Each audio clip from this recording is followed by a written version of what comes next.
everybody here has heard about. Everybody has heard it preached. Everybody thinks they know everything there is to know about it. I first looked at it to preach a couple of weeks ago. I thought, well, Lord, I just don't get it. I read this, and I've read the front of it, I've read behind it. It's really nothing new.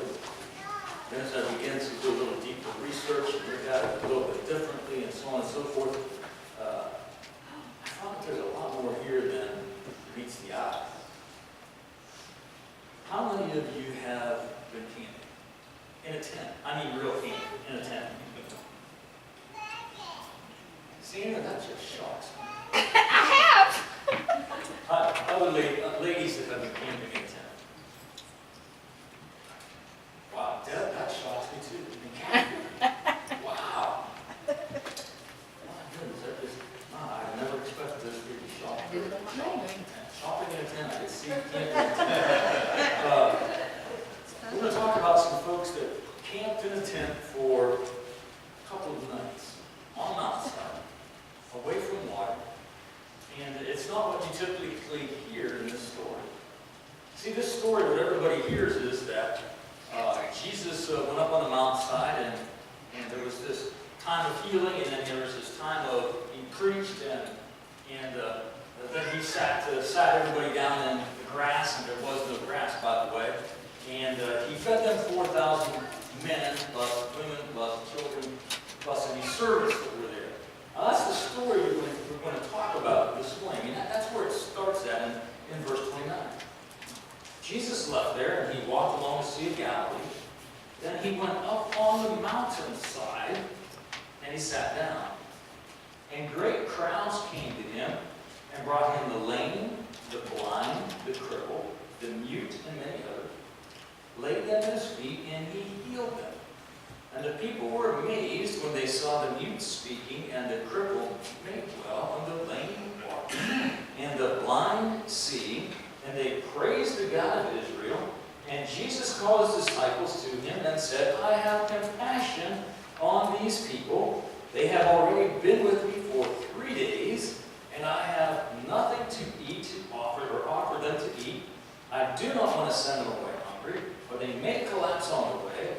And his disciples answered, where can we get enough bread for these people to eat? End of story. Now, normally everybody preaches this, and they talk about there was these people there, and Jesus said, I don't want to send them away hungry, and they'll pass out if they go home like this in this condition. And he asked the disciples, do you have any bread? And they bring in the food, and there's 7 loaves and a couple small fish, and Jesus blesses them, and they tear them up, or they put them in baskets, or however it happened, and they get all done, and there's 7 big baskets, and if you read the context of what really happened, they're talking the kind of a basket, the size of a basket that Paul was let down over the wall in, so the big baskets, leftovers. That's what everybody wants to preach on. But I want you to look at the way this is worded.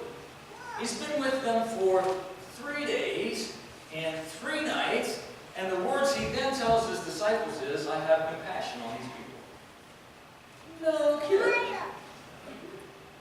No kidding. After 3 days and 3 nights, you have to tell your disciples, I have compassion on these people.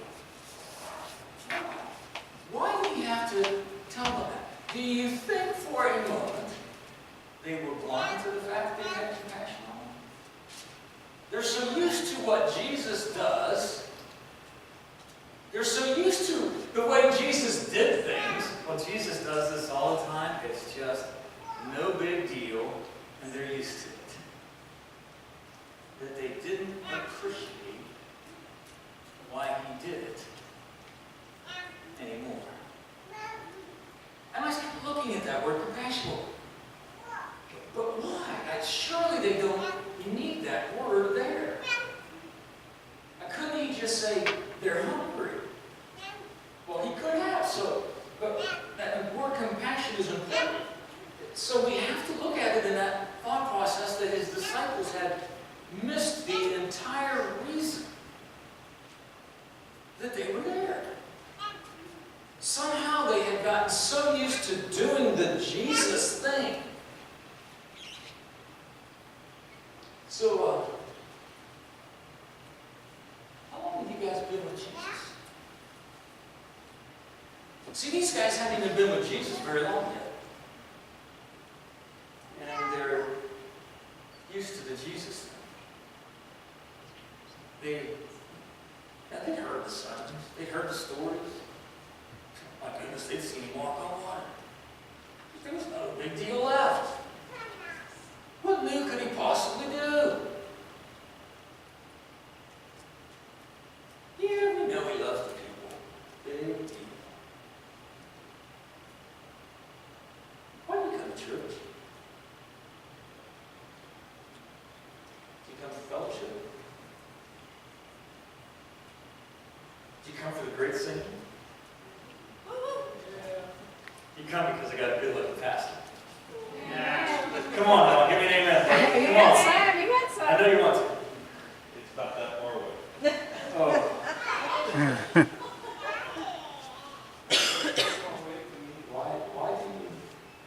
Why do you come to church? Is it just a dull habit? Are you afraid the pastor will start to call you and jump all over you?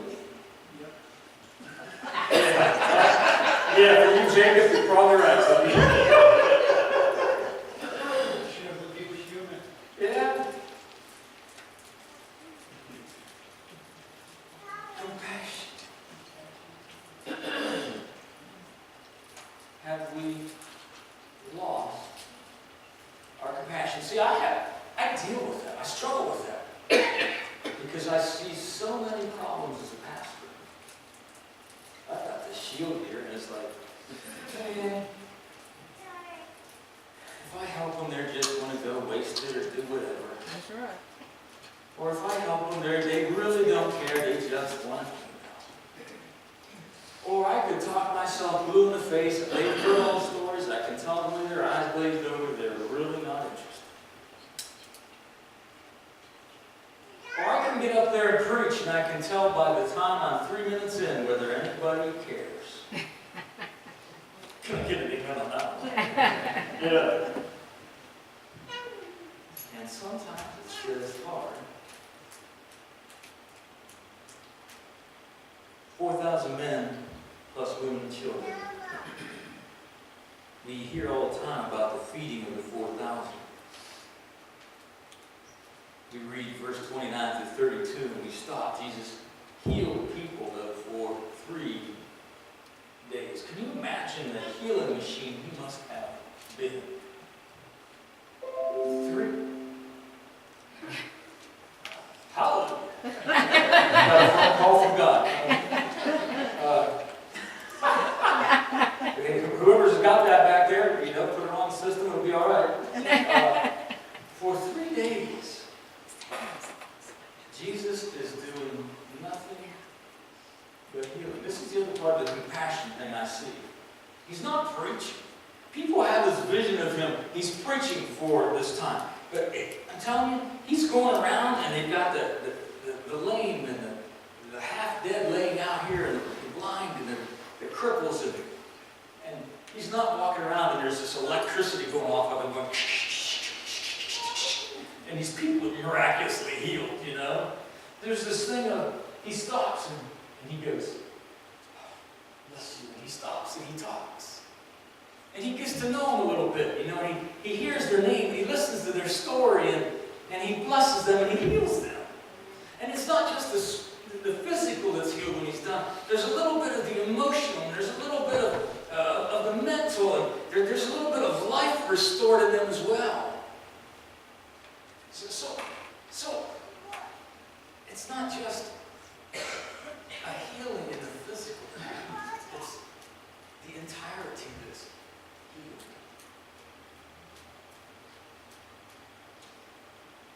Healing for 3 days. Run them outside. Probably no water. No showers. No bathtubs.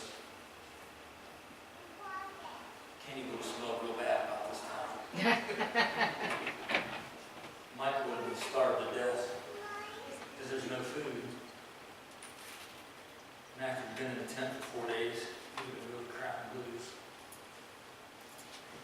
Actually, go into a tent. You see what these people did? This is amazing as I thought about it. Think about it. They followed Jesus on the hillside.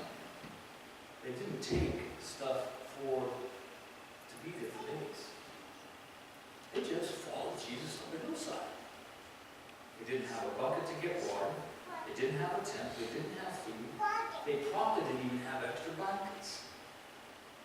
They just had whatever they had on for that day, maybe enough for one meal, and they followed Jesus up the hillside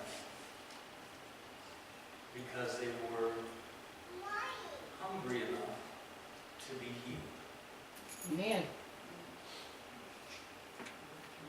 So first we talked about the word compassion. Aaron, have you ever been hungry? Where's your mom? She's in the nursery. You've never been hungry. You know, what's it feel like to be hungry? Awful. What do you crave when you get really hungry? Food, like what particular kind? Pizza, hot dogs, macaroni and cheese? Oh, whatever? An apple? I'm bull. He don't eat nothing. No, an apple. Grandma, what's he crave when he gets hungry? Hamburgers. Hamburger. Yeah, you told me the other day he was hungry. You told me he was hungry? He told me. Yeah. Rachel, you ever get hungry? What do you crave?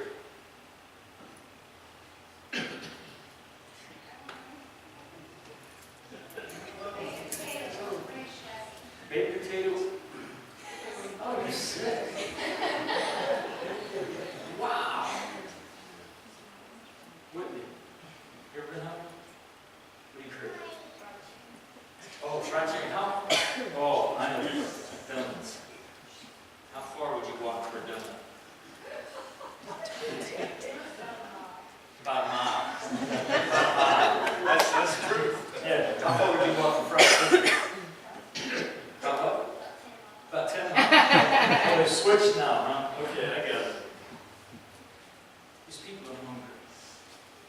I mean, that kind of hunger to be healed. And they know who can heal them. And they know it's Jesus. Man. They know that's the guy who can take care of the problem. And they know he has the compassion to help them.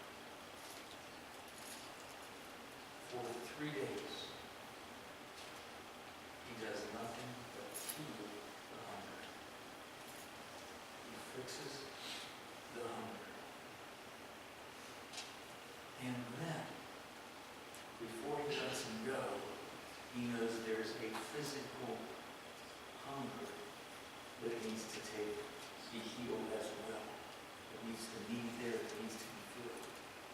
And that's when this feeding of 4,000 takes place. But to me, that's just not as important. That's not the miracle. It's this thing of, it's this amazing thing that God had the compassion, that Jesus had the compassion, that this king that we supposedly serve had the compassion to realize that we have a hunger and he has the compassion to fill it. But it's us that has to get to him. He doesn't come to us, especially with our teens on it. So often it's this thing of, we think that he's going to force us into this thing of being a Christian. You don't have to ever be a Christian. You don't have to be. God's not going to make you be a Christian. Your parents can't make you be a Christian. I can't make you be a Christian. If you don't want to be a Christian, there's nobody ever can make you be a Christian. I want you to be a Christian. And your folks want you to be a Christian. Your Sunday school teacher, your NY leaders, the people who are there, I want you to be a Christian. God wants you to be a Christian. But you have a choice. But what's this hunger? And when that hunger is there, there's only one place that can fill it. Man, Drugs will do it. man, Alcohol will do it. man. Acting crazy and stupid will do it. That's right. Getting straight A's will do it. Right. Sports will do it. Only one thing will do it.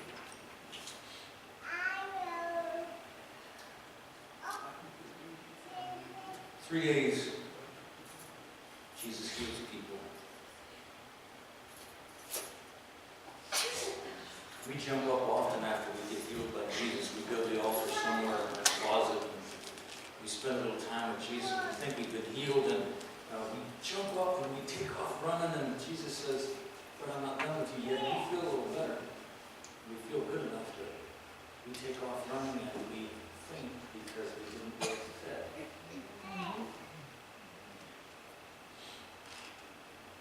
Satan shoots a dart at us and we get hit and we immediately faint and tumble and fall. Jesus warns us here that they've been healed, but if they don't eat, they will fall along the way. Another portion of this that amazed me was the response of the disciples when Jesus was asking them about to feed them. Their comment was, "We're in the middle of the desert. And you expect us to feed these people?" I ask, seriously, think about this. They just saw, for 3 days, they saw the King of Kings heal people for 3 days. Day in, day out, from morning till it was too dark to see the next guy. Jesus healed people. And people, can you imagine the praise and worship service that was going on during that time as Jesus walked from person to person, and they said, "Master, it's a desert here." I guess I'm getting here. He's not talking about food. He's telling them, there is food here for the taking if you'll take it. And the disciples are going, "There's no food here. It's a stinking desert." And Jesus goes, "Have you missed it? How did you miss it? For 3 days it's been the greatest revival man has ever known. And you missed it because you're too used to it." Right? You're too used to it. You've forgotten. You've forgotten why you're here. Verse 35 and 36, in reality, what Jesus said next was, "What I have is enough. You need not look anywhere else. My power, my grace, my forgiveness, my strength, my joy, my peace, my wisdom, my understanding, my help, my guidance. What I have is enough. Not only can I heal you, I can walk you through the dead center of the storm. Matter of fact, I can walk you above the storm. I will let you sleep in the bow of the boat in the middle of the storm. Matter of fact, I can stand in the boat with you in the middle of the storm and stop it. Matter of fact, I promise you that if you stand with me, I can stop the fiery darts of Satan. Matter of fact, I'll put you up against a giant and give you the tools you need to stop the giant. What I have for you is more than enough. Because I am. Man. Guys, if you didn't get that out of that story, read it again. Stand with me, please. Praise team, if you come. Lord, Father God, we thank you for your word. First of all, we want to thank you for your compassion. Lord, wow, if it wasn't for your compassion, Lord, there would be no forgiving grace. Lord, if it was not for your compassion, there would be no healing of my soul.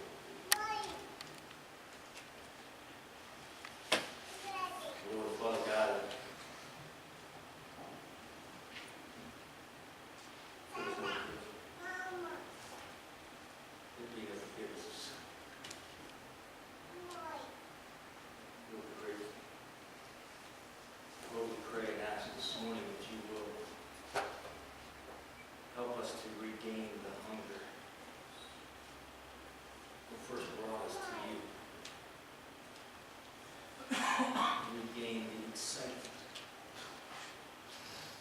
we had when we first met you.